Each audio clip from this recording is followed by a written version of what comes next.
Welcome back to my channel, folks. I hope you enjoyed the race at Imola this past weekend. I really enjoyed it. I think things were obviously a bit inconsistent across the weekend due to weather conditions, but we got a cracking sprint race on Saturday in particular. Personally, I wasn't a big fan of the sprint races last year, and I was a bit skeptical about them sticking around for 2022 because obviously, you know, the FIA has kind of played around with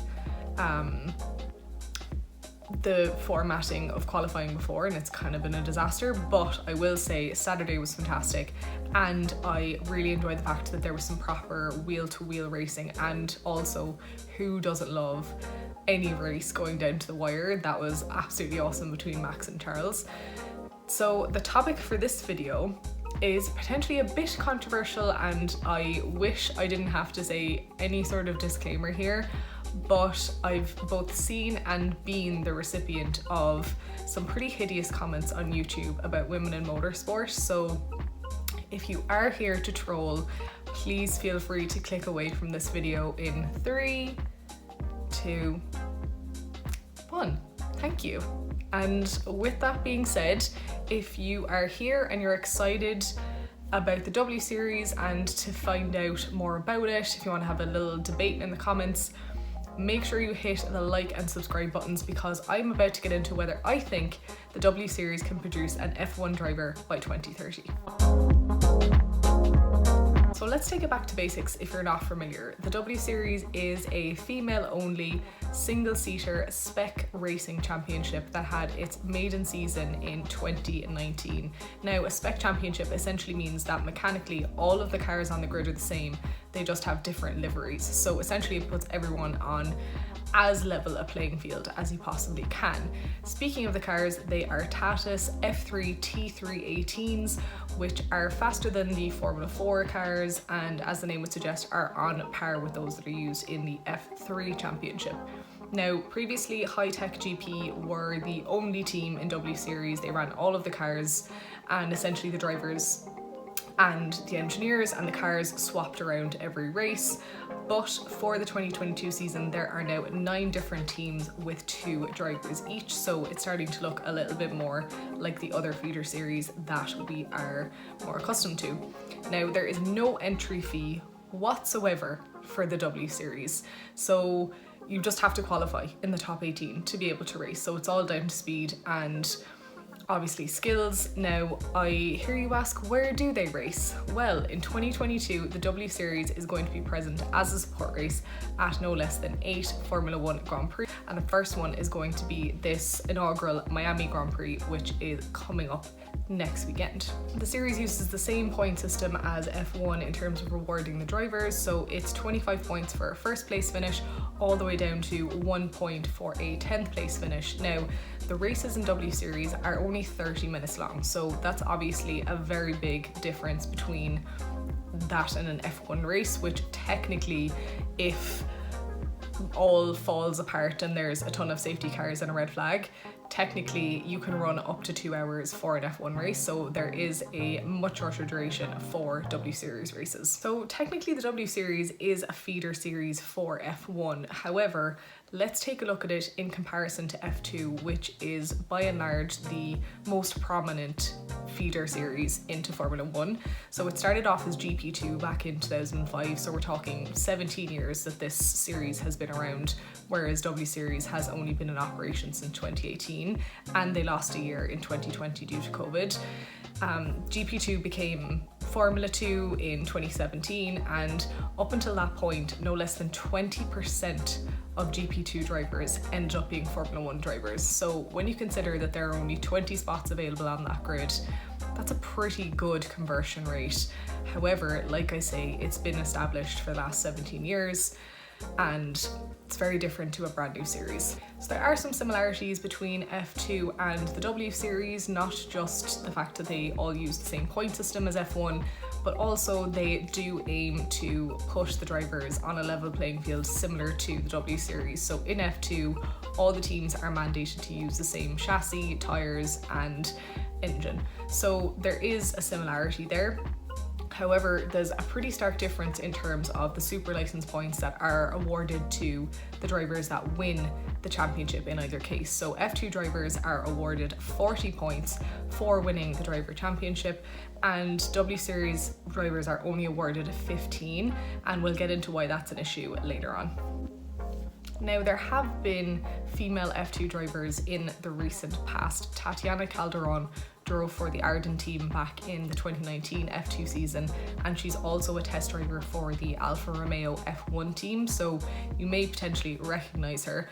Unfortunately, she only got 1 year in F2, and her best place finish was an 11th at the Circuit Paul Ricard, and unfortunately she finished 22nd in the championship and did not manage to score any points. Now, she has since moved on. She's going to be driving part-time IndyCar for the 2022 season, and she's been driving also in the meantime, but her experience in F2 heavily underlines the points that I'm about to make in terms of what needs to change in order for the W Series to reach their goal of producing an F1 driver by 2030. So let's get into it.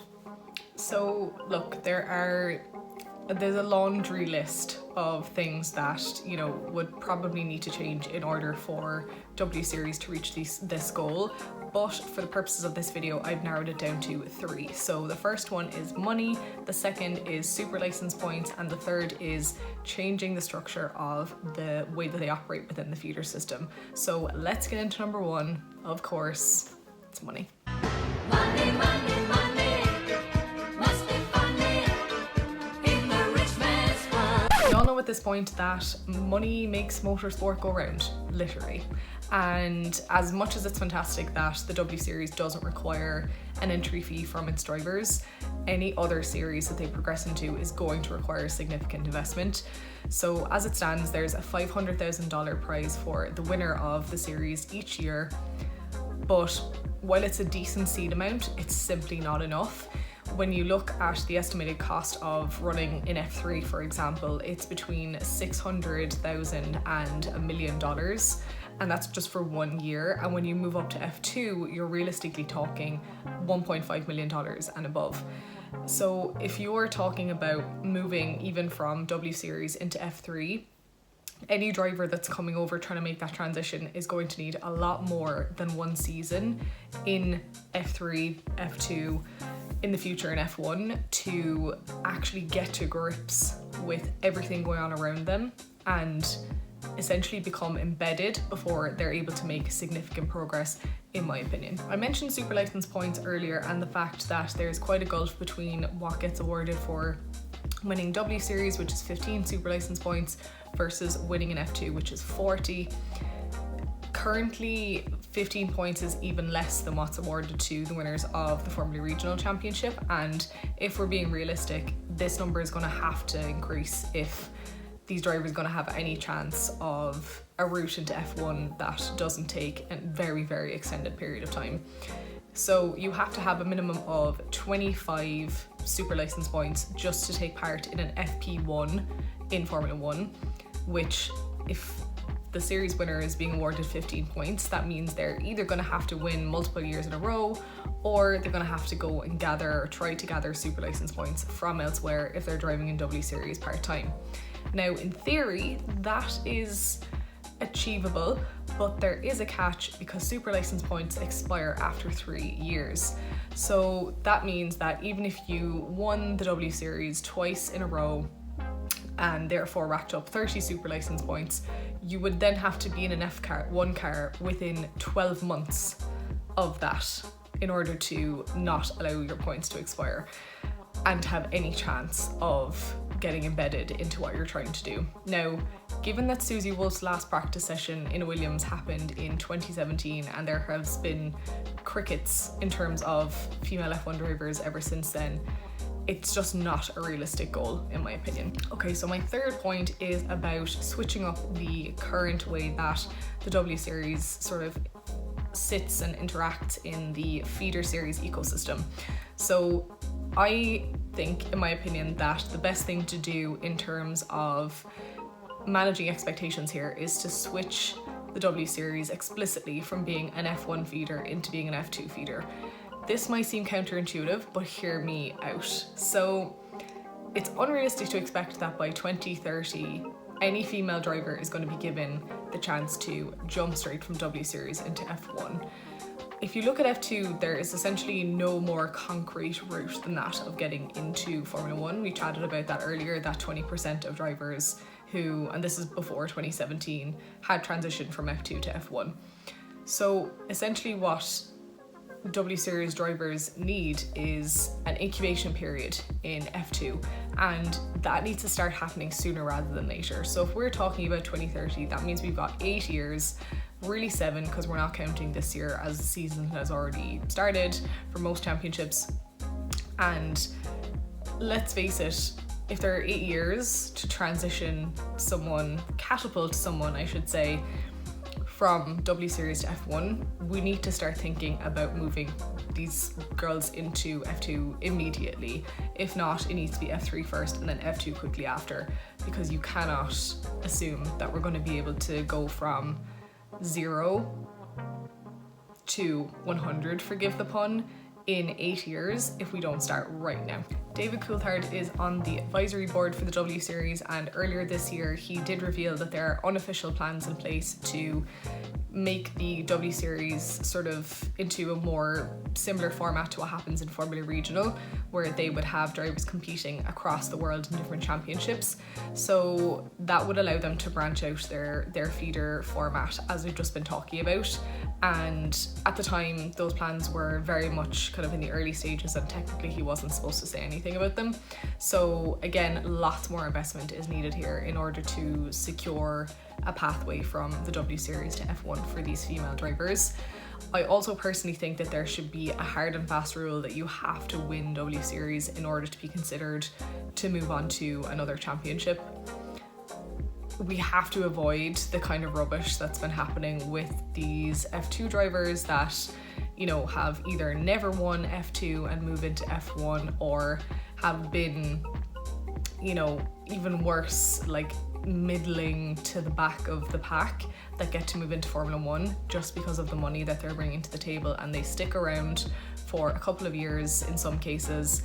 Personally, I think it's a waste of time. I think you're essentially delaying someone else's spot because of money. And as we know, money is a huge issue in motorsport, but it's already a problem in the existing state of things. And if there's anything that we can do while bringing, you know, W Series to the fore and really securing it as a feeder series, I think that has to be a concrete rule.